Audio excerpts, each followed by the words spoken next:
कई देश में गैस की इतनी कमी हो गई है या फिर इसके पीछे कुछ और ही खेल? क्यों अचानक एलपीजी सिलेंडर मिलना मुश्किल हो गया है? देश में कितनी गैस सच में मौजूद है और कितनी अभी भी जहाज़ों के ज़रिए भारत आ रही है? और सबसे बड़ा सवाल ये है कि एलपीजी क्राइसिस आखिर कब तक खत्म होगा?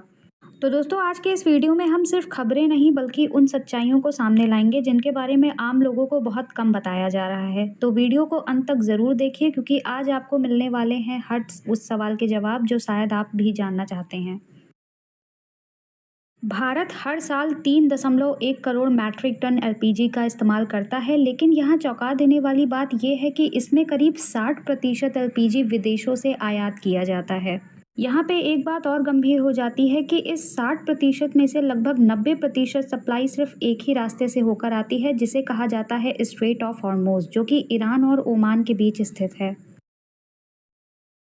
देश के अलग-अलग हिस्सों से जो तस्वीरें सामने आ रही हैं, वो इस एलपीजी क्राइसिस की असली सच्चाई दिखा रही हैं। उत्तर प्रदेश के गोरखपुर से लेकर पुणे, नोएडा और दिल्ली तक हर जगह सैकड़ों लोग घंटे तक लाइन लगा के खड़े हुए हैं, सिर्फ एक गैस सिलेंडर पाने के लिए। बल्कि लखनऊ से एक वीडियो भी वायरल हुआ है, जहां एक आदमी अपनी हद से ज़्यादा परेशानी में एलपीजी सिलेंडरों से भरे ट्रक के सामने ही लेट जाता है। ये सिर्फ एक घटना ही नहीं बल्कि बढ़ती हताशा की निशानी है। मध्य प्रदेश और गुरुग्राम तो हालत और ख़राब हो गए हैं, वहाँ ऑनलाइन बुकिंग सिस्टम ही क्रैश हो गया है, व्हाट्सएप से बुकिंग तक फेल हो रही है। इन सभी कारणों से उन्हें मजबूरन गैस एजेंसियों के बाहर जाना पड़ रहा है, जहाँ लाइनें खत्म होने का नाम ही नहीं ले रही हैं।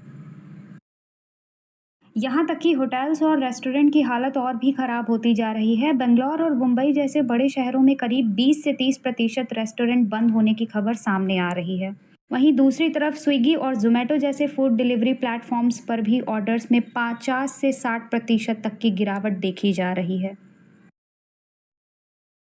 इंडिया में अगर डोमेस्टिक सिलेंडर की बात करें, जिसकी ऑफिशियल कीमत लगभग 900 रुपये होती है, वो दिल्ली में ब्लैक मार्केट में अब 2 से 3 हज़ार रुपये तक बिक रहा है। और अगर हम कॉमर्शियल सिलेंडर की बात करें तो कीमतें 4 से 5 हज़ार रुपये तक पहुंच चुकी हैं और बेंगलोर जैसे शहरों में तो ये आंकड़ा 6 हज़ार रुपये तक जा रहा है, यानी करीब 6 गुना ज़्यादा कीमत बढ़ चुकी है। सोचिए दोस्तों, महाराष्ट्र में गैस सिलेंडर ले जाने वाले ट्रकों को अब पुलिस प्रोटेक्शन देना पड़ रहा है ताकि सप्लाई जो है वो सुरक्षित रह सके। देहरादून के वसंत विहार में लोगों ने एक ट्रक को रोककर वहां से सिलेंडर निकालने की कोशिश की और उत्तर प्रदेश के महाराजगंज में चोर एक गैस एजेंसी से दर्जनों सिलेंडर उठाकर ले गए। यहाँ तक कि कांग्रेस के एक सांसद ने दावा किया है कि संसद की कैंटीन में भी चाय तक नहीं मिल पा रही है। 12 मार्च को पेट्रोलियम मंत्री हरदीप सिंह पुरी ने लोकसभा में बयान देते हुए कहा कि देश में डोमेस्टिक एलपीजी सप्लाई पूरी तरह से सुरक्षित है और किसी तरह की कोई शॉर्टेज नहीं है। मतलब कि उनके मुताबिक जो दिक्कतें सामने आ रही हैं वो असल में पैनिक बाइंग और होर्डिंग की वजह से है। यानी लोग ज़रूरत से ज़्यादा सिलेंडर जमा कर रहे हैं, जिससे अस्थायी कमी का माहौल बन रहा है। मुद्दे पर प्रधानमंत्री नरेंद्र मोदी का भी बयान सामने आया है। प्रधानमंत्री ने साफ कहा है कि जो लोग गैस की शॉर्टेज का डर फैला रहे हैं वो देश को बड़ा नुकसान पहुंचा रहे हैं। 7 मार्च को सरकार ने डोमेस्टिक एलपीजी सिलेंडर की कीमत लगभग 60 रुपये बढ़ा दी है और कॉमर्शियल सिलेंडर के दाम करीब 115 रुपये तक बढ़ा दिए हैं। अब यहाँ पे सोचने वाली बात यह है कि अगर देश में सच में कोई शॉर्टेज नहीं है तो फिर कीमतें बढ़ाने की ज़रूरत क्यों पड़ी। 8 मार्च को सरकार ने एलपीजी कंट्रोल ऑर्डर जारी किया और रिफाइनरियों को निर्देश दिए कि वो मैक्सिमम प्रोडक्शन करें।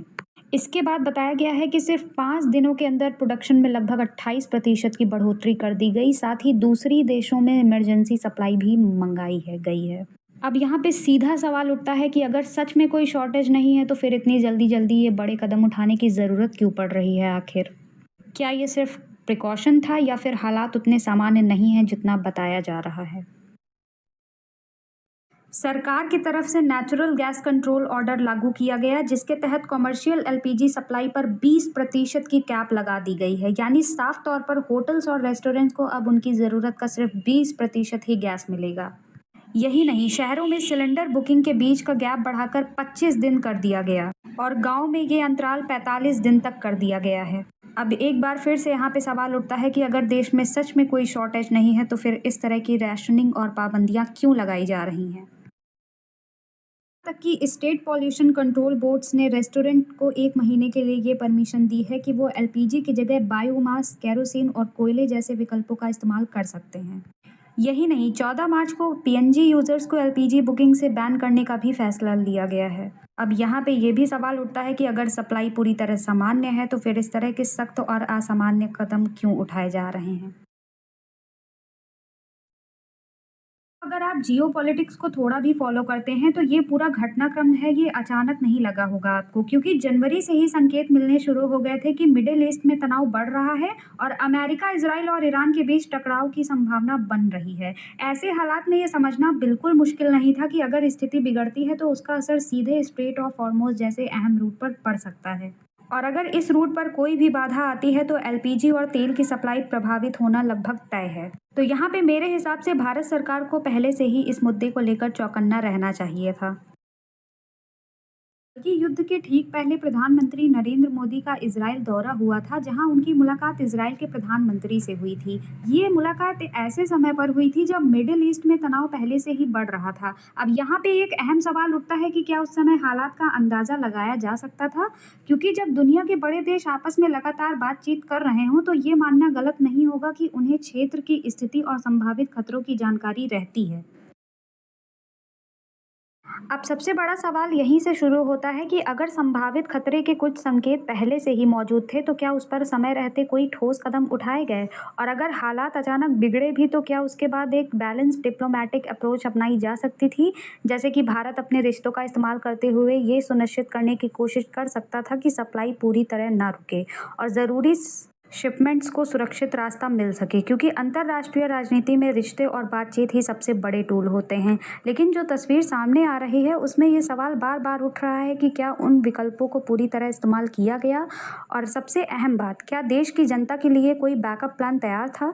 क्योंकि जब एक ज़रूरी संसाधन इतना ज़्यादा एक ही रूट पर निर्भर हो तो कॉन्टिजेंसी प्लानिंग बेहद ज़रूरी हो जाती है। अब सवाल सिर्फ ये नहीं कि संकट क्यों आया, बल्कि ये है कि क्या हम इसके लिए तैयार थे, और अगर नहीं तो क्यों नहीं। सच बात तो ये है दोस्तों कि किसी भी देश की असली ताकत सिर्फ उसके संसाधन में नहीं बल्कि उसकी लंबी सोच और प्लानिंग में होती है। पिछले कुछ सालों में उज्ज्वला योजना के तहत देश में करोड़ों नए एलपीजी कनेक्शन अगर दिए जा रहे थे, यानी साफ है कि डिमांड तेजी से बढ़ने वाली है। तो ऐसे में सवाल उठता है कि क्या सप्लाई और इंफ्रास्ट्रक्चर को उसी रफ्तार से तैयार किया गया, क्योंकि जब आप 33 करोड़ से ज़्यादा लोगों की रसोई एक ही सिस्टम पर निर्भर बना देते हैं तो फिर उस सिस्टम को उतना ही मजबूत और लचीला बनाना भी ज़रूरी होता है।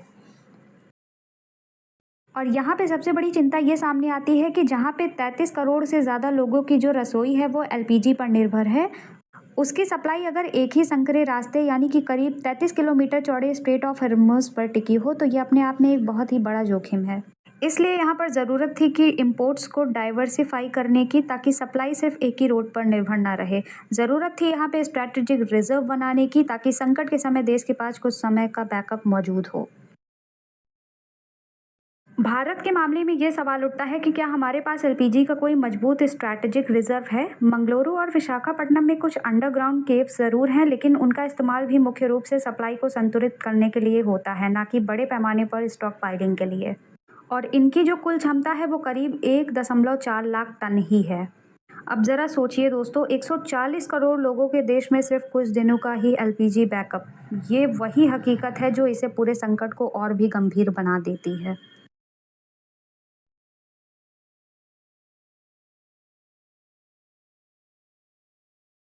अगर हम पूरी एलपीजी सप्लाई चेन को ध्यान से देखें तो एक बहुत अहम बात सामने आती है कि देश में कुल मिलाकर सिर्फ करीब 18 दिन तक का ही एलपीजी सपोर्ट सिस्टम मौजूद है, जिसमें इंपोर्ट्स, स्टोरेज और ट्रांजिट सब शामिल हैं। लेकिन इससे आगे कोई बड़ा बैकअप मौजूद नहीं है, यानी सच्चाई ये है कि ये पूरा सिस्टम रियल टाइम इंपोर्ट्स पर चलता है। हर दिन जो गैस देश में आ रही है उसी पर अगले दिन की सप्लाई टिकी होती है। अब ज़रा सोचिए दोस्तों कि अगर किसी वजह से सप्लाई कुछ दिनों के लिए रुक भी जाए तो क्या होगा, क्योंकि उस स्थिति में देश के पास मौजूद बफर लगभग ना के बराबर है, और यही इसी पूरे सिस्टम की सबसे बड़ी कमजोरी है। 12 मार्च को असम पुलिस की तरफ से एक आधिकारिक ट्वीट किया गया जिसमें कहा गया कि अगर कोई एलपीजी शॉर्टेज को लेकर अफवाह फैलाता है तो उसके खिलाफ सख्त कार्रवाई की जाएगी। एक तरफ ये कदम अफवाहों को रोकने और पैनिक कंट्रोल करने के लिए ज़रूरी हो सकता है, लेकिन दूसरी तरफ ये भी सवाल उठता है कि क्या इससे लोगों की चिंताएं कम हो जाएंगी या फिर उनके सवाल दब जाएंगे, क्योंकि जब लोग पहले से ही लंबी लाइनों या बढ़ती कीमतों और परेशानियों का सामना कर रहे हों तो सिर्फ अफवाह कह देने से उनके अनुभव बदल नहीं जाते। यहाँ पर अब असली चुनौती यही है कि अफवाह और हकीकत के बीच फ़र्क कैसे किया जाए, क्योंकि किसी भी संकट में जानकारी को कंट्रोल करना जितना ज़रूरी है उतना ही ज़रूरी होता है कि लोगों का भरोसा बनाए रखना। अब सबसे बड़ा और अहम सवाल ये है कि आपको अगला गैस सिलेंडर कब मिलेगा। इसका जवाब सीधा नहीं है, ये पूरी तरह 3 अलग-अलग सिनेरियो में डिपेंड करता है। सिनेरियो नंबर 1 है कि अभी बातचीत चल रही है, लेकिन रिपोर्ट्स के मुताबिक ईरान कुछ शर्तें भी रख रहा है, जैसे कि रिपेरेशंस यानी कि नुकसान की भरपाई और भविष्य में किसी भी हमले के खिलाफ गारंटी। वहीं दूसरी तरफ डोनाल्ड ट्रंप का कहना है कि ये वॉर जल्दी ही खत्म हो सकती है। रिपोर्ट्स के मुताबिक ईरान के नए सुप्रीम लीडर मुस्तफा खामेनी, जिन्हें 9 मार्च को नियुक्त किया गया बताया जा रहा है, उन्हें पहले से भी ज़्यादा हार्ड लाइन अप्रोच वाला माना जा रहा है।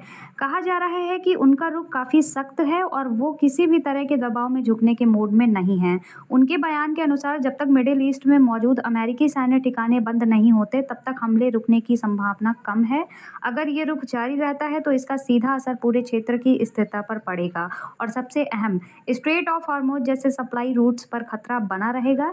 यानी ये सिर्फ एक देश का फैसला नहीं है, बल्कि इसका असर पूरी दुनिया की एनर्जी सप्लाई और इकोनॉमी पर पड़ सकता है। सिनेरियो नंबर 2 है कि भारत ने स्थिति को संभालने के लिए यूएस, नॉर्वे, कनाडा और रूस जैसे देशों से इमरजेंसी एलपीजी सप्लाई शुरू कर दी है। रिपोर्ट्स के मुताबिक नंदा देवी और शिवालिक जैसे जहाज करीब 92,700 टन एलपीजी लेकर पहुंच भी चुके हैं। पहली नज़र में ये खबर राहत देने वाली लगती है, लेकिन असली तस्वीर क्या है? भारत को हर साल लगभग 3.1 करोड़ मैट्रिक टन एलपीजी की ज़रूरत होती है, यानी इन जहाज़ों में आई गैस पूरे देश के लिए सिर्फ लगभग एक दिन की सप्लाई के बराबर है। यानी कि सिर्फ एक दिन। अब सोचिए दोस्तों। सिनेरियो नंबर 3 है कि एक तरफ डोनाल्ड ट्रंप का कहना है कि ये रास्ता खुला रहेगा, तो दूसरी तरफ ईरान का सख्त रुख है कि एक बूंद भी ऑयल गुजरने नहीं दिया जाएगा। कुछ रिपोर्ट्स में ये भी कहा जा रहा है कि समुद्री रास्तों पर खतरा बढ़ गया है, जिससे शिपिंग कंपनियां भी सावधानी बरत रही हैं। ऐसी स्थिति में भले ही रास्ता तकनीकी रूप से खुला हो, लेकिन असल में वहां से सप्लाई करना बहुत मुश्किल और जोखिम भरा हो जाता है। और यही इस सिनेरियो की सबसे बड़ी प्रॉब्लम है। सिनेरियो नंबर 4 कहता है कि वॉर जारी रहे, लेकिन किसी तरह भारत की सप्लाई चलती रहे। यानी कि ईरान भारत की तरफ आने वाले जहाज़ों को केस बाय केस आधार पर गुजरने की अनुमति दे दे। इसको लेकर मीडिया में काफ़ी चर्चा हो रही है और कई तरह की खबरें और दावे भी सामने आ रहे हैं। लेकिन अगर हम ऑफिशियल स्टेटमेंट देखें तो तस्वीरें थोड़ी अलग हैं। भारत के विदेश मंत्री एस जयशंकर ने साफ कहा है कि ऐसा कोई ब्लैंकेट एग्रीमेंट नहीं हुआ है जिससे सभी भारतीय जहाज़ों को आसानी से गुजरने की अनुमति मिल गई हो। वर्तमान स्थिति को देखते हुए एलपीजी क्राइसिस के बीच इंडक्शन कुकर की डिमांड इतनी बढ़ गई है कि रिपोर्ट्स के मुताबिक सिर्फ 2 दिनों में अमेज़न पर इसकी सेल करीब 30 गुना तक बढ़ गई है।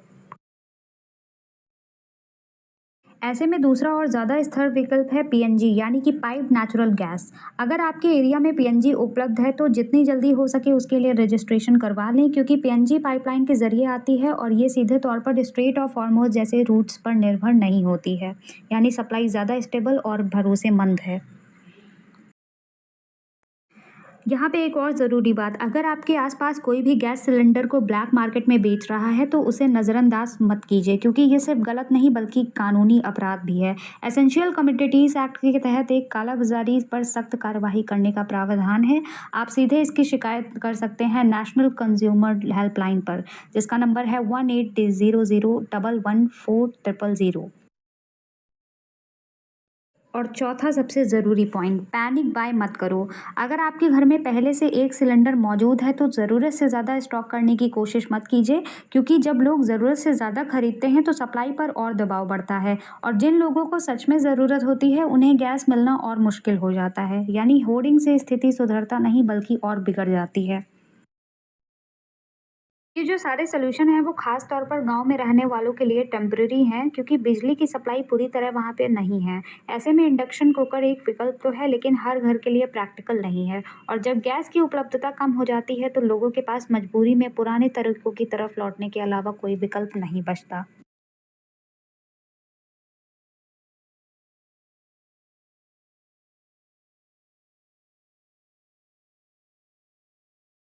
तो दोस्तों ये एलपीजी क्राइसिस सिर्फ गैस की कमी की कहानी नहीं है बल्कि ये एक चेतावनी है हमारे सिस्टम की कमजोरी की, हमारी तैयारी की और हमारी निर्भरता की।